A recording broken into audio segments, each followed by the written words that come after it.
வணக்கம். Welcome to Gejas kitchen. இன்னைக்கு நம்ம பார்க்க போற ரெசிபி கத்திரிக்காய் வறுவல் தான் பார்க்க போறோம். இந்த கத்திரிக்காய் வறுவல் நல்லா ரசம் சாதம், சாம்பார் சாதம், தயிர் சாதம் எல்லாத்துக்கும் சூப்பரா இருக்கும். நம்ம எப்பவுமே ஒரே மாதிரி செய்யாம, இந்த மாதிரி டிஃப்ரெண்ட்டா செய்து ஒரு நாளைக்கு சாப்பிடலாம் கத்திரிக்காய். இப்போ இந்த ரெசிபி எப்படி செய்யலாம்னு பார்க்கலாம் வாங்க. வீடியோக்குள்ள போறதுக்கு முன்னாடி நம்ம சேனலை ஃபர்ஸ்ட் டைம் பார்க்குறவங்க சப்ஸ்கிரைப் பண்ணிட்டு பக்கத்துல இருக்க பெல் பட்டன் அழுத்திட்டு பாருங்க. அப்பதான் நான் போடுற வீடியோ உங்களுக்கு வரும். வாங்க வீடியோக்குள்ள போலாம். பாருங்க, நான் இந்த கத்திரிக்காய் வறுவல் செய்யறதுக்கு 1/4 கிலோ கத்திரிக்காய் எடுத்து வச்சிருக்கிறேன் நான். இந்த மாதிரி கத்திரிக்காய் கட் பண்ணிக்கங்க. கத்திரிக்காய் வந்து இப்போ பூச்சி இருக்கும் உள்ள, அதனால பார்த்து கட் பண்ணிக்கோங்க. இப்படி கட் பண்ணி தண்ணியில் போட்டுக்கோங்க. அப்போ தான் கத்திரிக்காய் வந்து கருக்காமல் இருக்கும் உங்களுக்கு. இந்த மாதிரி 4ஆ கட் பண்ணிக்கோங்க. கட் பண்ணும்போது பூச்சி இருக்கிறத மட்டும் பார்த்துக்குங்க. கட் பண்ணி தண்ணியில் போடுங்க, கருக்காமல் இருக்கும். இப்போ ஸ்டவ்வில் ஒரு கடாயை வச்சுருக்கேன். கடாயில் வந்து இப்போ நம்ம கத்திரிக்காய்க்கு தேவையான மசாலாலாம் வறுத்து எடுத்துக்கலாம். நான் 1 ஸ்பூன் கடலைப்பருப்பு போட்டிருக்கேன். 1 ஸ்பூன் உளுத்தம்பருப்பு போட்டுக்கலாம். 1 ஸ்பூன் தனியா போட்டுக்கலாம். காஞ்ச மிளகாய் வந்து காரத்துக்கு வந்து 2 காஞ்ச மிளகாய் எடுத்து வச்சுருக்கேன். 3 வந்து காஷ்மீர் சில்லி, கலருக்கோசரம் காஷ்மீர் சில்லி எடுத்து வச்சுருக்கிறேன். 1/2 ஸ்பூன் கடுகு போட்டுக்கலாம். உங்களுக்கு காரம் எவ்வளோ தேவையோ அந்த அளவு பார்த்து போட்டுக்கோங்க. இப்போ நல்லா கொஞ்சம் ட்ரையா வறுத்துக்கலாம். எண்ணெய் இல்லாமல் கொஞ்சம் ட்ரையா நல்லா வறுத்துக்கலாம். அப்புறமா எண்ணெய் ஊற்றி வறுத்துக்கலாம்.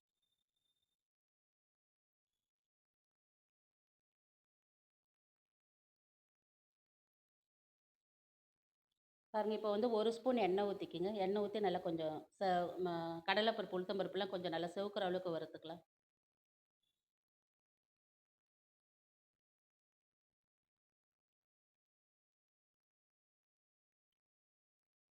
பாருங்க, நல்லா செவந்து வந்துருச்சு பாருங்க இப்ப. கடலைப்பருப்பு, உளுத்தம் பருப்புலாம் நல்லா செவந்து வந்திருக்கு. இப்ப வந்து நம்ம ஒரு ஒரு வெங்காயம் எடுத்து நான் கட் பண்ணி வச்சிருக்கிறேன். மீடியம் சைஸ் வெங்காயம் 1 வெங்காயம் கட் பண்ணி வச்சிருக்கிறேன். ஒரு 5 பல்லு பூண்டு எடுத்து வச்சிருக்கிறேன். இப்ப வெங்காயம், பூண்டும் போட்டு அந்த எண்ணெயிலே போட்டு நல்லா வதக்கிக்கலாம். ரொம்ப சுருங்குற அளவுக்கு வதங்க தேவையில்ல. கொஞ்சம் வதங்குனாவே போதும். நம்ம ஏன்னா கத்திரிக்காய் அதுக்கப்புறம் நம்ம எண்ணெயில நல்லா வதக்க போறோம்.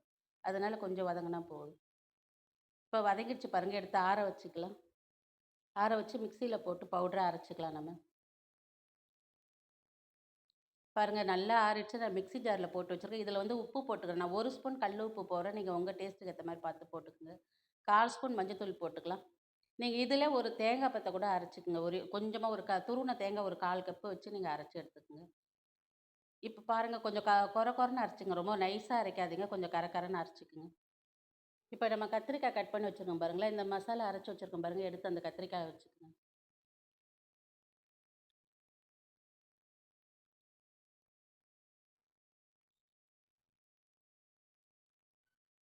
இந்த மாதிரி போட்டுக்கங்க. இதே மாரி எல்லா கத்திரிக்காயிலயும் போட்டுக்கலாம். இன்னொரு கத்திரிக்காய் போட்டு காட்டுறேன் பாருங்க.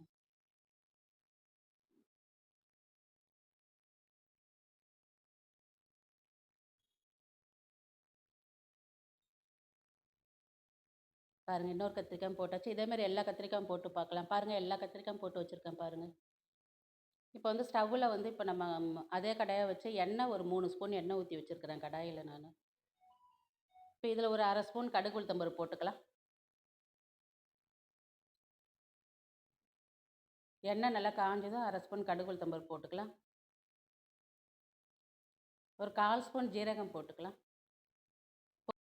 இப்போ ஒரு கொத்த அளவு கருவேப்பிலை போட்டுக்கலாம்.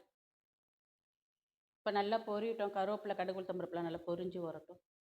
பாருங்க, நம்ம இப்ப மசாலா போட்டு வச்சிருக்கோம் பாருங்களேன் கத்திரிக்காய், அத எடுத்து போட்டுக்கலாம். நீங்க தண்ணியே ஊத்தாம இந்த எண்ணெயிலேயே வதக்கணும் கத்திரிக்காவ. அதனால கொஞ்சம் நல்லா தட்டு போட்டு மூடி வச்சு பொறுமையா வதக்கி எடுங்க.